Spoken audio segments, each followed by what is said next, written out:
Namaste, I'm Jevin Dr. Sapna Gehlot and my session is on Swami Vivekananda का सामाजिक चिंतन एवं उनकी देन। स्वामी विवेकानंद ने भारतीय सामाजिक व्यवस्था का गहन अध्ययन किया था और वे सामाजिक विषमताओं के उन्मूलन के उपाय बतलाए।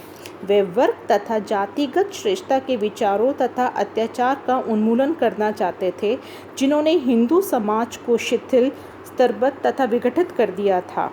उन्होंने भारत में व्याप्त अस्पृश्यता तथा रूढ़िवादिता पर कटु प्रहार किया। स्वामी विवेकानंद ने बाल विवाह की निंदा की और कहा, बाल विवाह से असामयिक संतान की उत्पत्ति होती है और अल्पायु में संतान धारण करने के कारण हमारी स्त्रियां अल्पायु होती हैं और उनकी दुर्बल और रोगी संतानें देश में भिखारियों की संख्या बढ़ाने का कारण बनती हैं। स्वामी विवेकानंद दलितों के उत्थान की बात करते थे। वे जाति प्रथा के विरोधी थे, किंतु एक यथार्थवादी विचारक के रूप में वे मानते थे कि उसे समूल नष्ट करना असंभव है। उनके अभिमत से हमारा उचित प्रयास ये होना चाहिए कि मूल चतुर्वर्ण व्यवस्था पुनर्जीवित की जाए और निम्नतर वर्गों को ऊपर उठाकर वर्गों के स्तर पर लाया जाए। उनका कहना था कि ब्राह्मण को नीचे गिराने की अपेक्षा ये उचित है कि प्रत्येक को उनके धरातल पर ले आना चाहिए। उच्चतर को निरंतर के स्तर पर आने से कोई लाभ नहीं होगा। एक और आदर्श है ब्राह्मण तथा दूसरा आदर्श है चंडाल, और चंडाल को उठाकर उसे ब्राह्मण स्तर तक लेना आना ही संपूर्ण कार्य है। उन्होंने इसके लिए संदेश दिया कि निम्नतर जातियों को संस्कृति दो। स्वामी विवेकानंद आत्मविश्वास पर जोर देते थे। उन्होंने स्वयं पर विश्वास करने की प्रेरणा दी। विवेकानंद ने कहा, लोग कहते हैं कि इस पर विश्वास करो, उस पर विश्वास करो। मैं कहता हूँ, पहले अपने आप पर विश्वास करो, अपने आप पर। सर्वशक्ति तुम में है, कहो हम ही सब कुछ कर सकते हैं।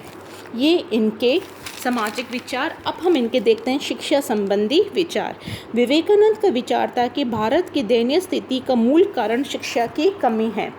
वे तत्कालीन शिक्षा पद्धति के प्रबल आलोचक थे। अंग्रेजों की शिक्षा प्रणाली को वे क्लर्क का निर्माण करने वाला यंत्र मानते थे। वे गुरुकुल शिक्षा पद्धति के समर्थक थे। उन्होंने गुरु सेवा तथा गुरु शिष्य परंपरा को भी अपने भाषणों में उल्लेख किया था। शिक्षा पाठ्यक्रम में उन्होंने धार्मिक ग्रंथों के अध्ययन को अपनी अनिवार्य बताया। उनका मूल लक्ष्य एक निश्चित भारतीय शिक्षा पद्धति का निर्माण करना था। अंग्रेजी के अध्ययन पर उन्होंने जोर दिया ताकि भारतीय एक संपर्क भाषा का लाभ उठाकर वर्तमान वैज्ञानिक प्रगति के बारे में जान सके। विवेकानंद ने सामाजिक व्यवस्था में अमूल परिवर्तन का आह्वान किया, क्योंकि समाज के सभी सदस्यों को संपत्ति, शिक्षा अथवा ज्ञान प्राप्त करने के लिए समान अवसर मिलने चाहिए। अब है स्वामी विवेकानंद की देन। विवेकानंद प्रधानतः भिक्षु, धर्मोपदेशक तथा सन्यासी थे, किंतु उनके हृदय में जनता के लिए प्रगाढ़ प्रेम था। भारत के अनेक महापुरुषों पर विवेकानंद के व्यक्तित्व और विचारों का प्रभाव पड़ा। उनकी प्रमुख उपलब्धियां हैं, उन्होंने हिंदू पुनरुत्थान की अधिक पूर्ण एवं आत्म चेतनापूर्ण अवस्था प्रदान की। स्वामी विवेकानंद ने विदेशों में हिंदू धर्म की कीर्ति को प्रसारित कर भारतीयों के स्वयं आत्मगौरव को जागृत किया। स्वामी विवेकानंद पूर्व और पश्चिम के बीच समन्वय स्थापित करना चाहते थे।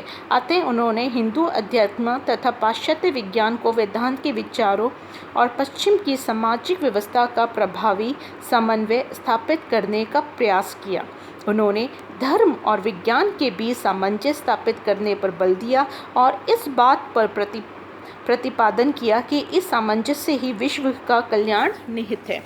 स्वामी विवेकानंद ने प्रत्यक्ष रूप से राजनीतिक स्वतंत्रता के सिद्धांत को प्रतिपादन नहीं किया, लेकिन उनकी शिक्षाओं और उनके व्यक्तित्व का राष्ट्रवादी आंदोलन, विशेषतः बंगाल के राष्ट्रवादी आंदोलन पर गहरा प्रभाव पड़ा। स्वामी विवेकानंद जीवन के सभी क्षेत्रों पर रूढ़िवादिता और यथास्थितिवाद के विरोधी और परिवर्तन तथा प्रगति की शक्तियों के प्रबल समर्थक थे। उन्होंने सामाजिक जीवन में ब्राह्मणों तथा क्षत्रियों के आधिपत्य की तथा जातिगत उत्पीड़न की कड़ी निंदा की। उन्होंने देश के सभी निवासियों के लिए विकास हेतु समान अवसर के सिद्धांत का समर्थन किया। सामाजिक सेवा के क्षेत्र में उन्होंने सक्रिय योगदान के लिए रामकृष्ण मिशन की स्थापना की, जो भारत एवं अन्य देशों में सक्रिय रहा। इस दृष्टि से वे अपने समय से बहुत आगे थे और सामाजिक क्रांति के पुरोधा थे।